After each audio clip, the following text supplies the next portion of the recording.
The main topic is going to be about the UNC 3886 Yep. attacks. I feel like our landscape is being bombarded by so many attacks. So when Yep. when an attack like this happens, to me, at least as a reporter, it's just another attack. But I'm thinking that for Gigamon is perhaps significant, and if you can add some color as to why so, you know, Sure. why?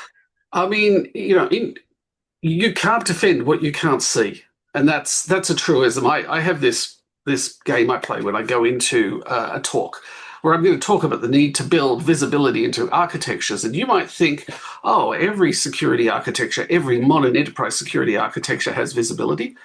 Mm, No, it does not.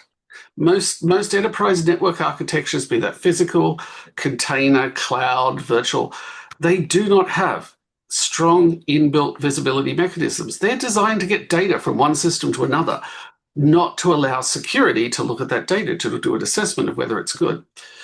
mm. Um, Fundamentally, that's a problem. Since from the get-go, you've been talking about it. You even Yeah. mentioned a book by a Prussian soldier. That exemplifies you can't defend what you can't see.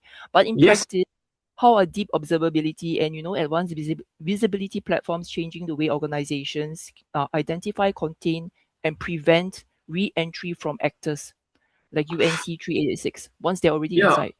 Yeah, that's right. I mean, one of the first things any threat actor will do is maintain a persistence mechanism. So if you catch them and kick them out, they can come in another way. The fog of war is one of the problems we face in that we've got to be able to trust our telemetry. Let's go to what visibility means, though, because everyone uses that term, but what does it actually mean in real terms? When we're talking about those 100 people working, how do they get visibility? And the answer is there are multiple ways, and they generally fall under the concept of telemetry, Yeah. information about what's happening in our cyber domain. There are many, Mm-hmm. many forms of telemetry, but the two that are used most are traditional system and application logs, and more recently, EDR. So why Mm, did Salt Typhoon go for the network devices? Because they don't run EDR. And once you compromise a device, you can turn off mm. logging. I see. So you Uh, have completely taken out visibility. What deep observability is to take the traffic flowing around the networks, which includes all of our business legitimate traffic, as well as attack traffic, and as well as things like, traffic that indicates failures that have nothing to do with security. But let's talk about that some other time. But it's generated outside of the workloads themselves. It's not agent based mostly. It's actually in the hypervisor. It's a physical network tap or something like that. And then mm, we generate information about what's flowing around our network. Now, I'll give you another example, and I could happy to provide you after this a blog post where you can look at this that was written by myself and Orly Yaniv. mm. Brickstorm is another Chinese Nexus, UNC 5221, I think it was. And one of the comments they make in this blog post is the attacker used techniques that generated little to no telemetry. Well, actually, that's only if you're looking through EDR or logs. If you are Mm. looking at it from the network, they were noisy in the most ridiculous way. And that just demonstrates if what does visibility mean if you can't see the primary mechanism your attack is traveling across? Okay. So like your main theme seems to be EDR and logs. Yeah, good to some extent. To be really effective, look at the network. Exactly. And by the way, we run EDR. We do logging. I'm not saying get rid of them. Oh, they're great, but they don't work everywhere, and the attacker can So always see them.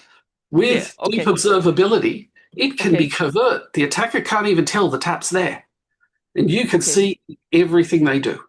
Okay. And this leads me to another question which I have. There was a line which I read about preventing re-entry, and then it prompted me to think, where can cyber threats or whatever it is that is in the environment, can it ever really, really be booted out from an organization's environment?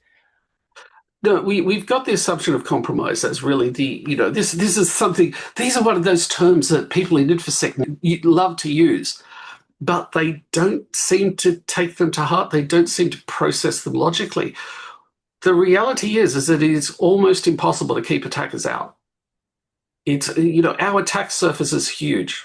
Yeah, and We you and said it we yourself, persistence presence.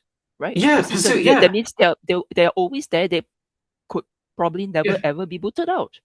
I was Gigamon CISO for 6 months, and I used to lie awake at night worrying, what have I Oh, missed? I've got to tell you, hats off to CISOs. It is a difficult, stressful job. But I bet. you have to assume that everything will fail. And here's the thing that people keep forgetting. Everything includes our security controls. I've often got into architects' meetings and I've said to them, okay, you've got that firewall.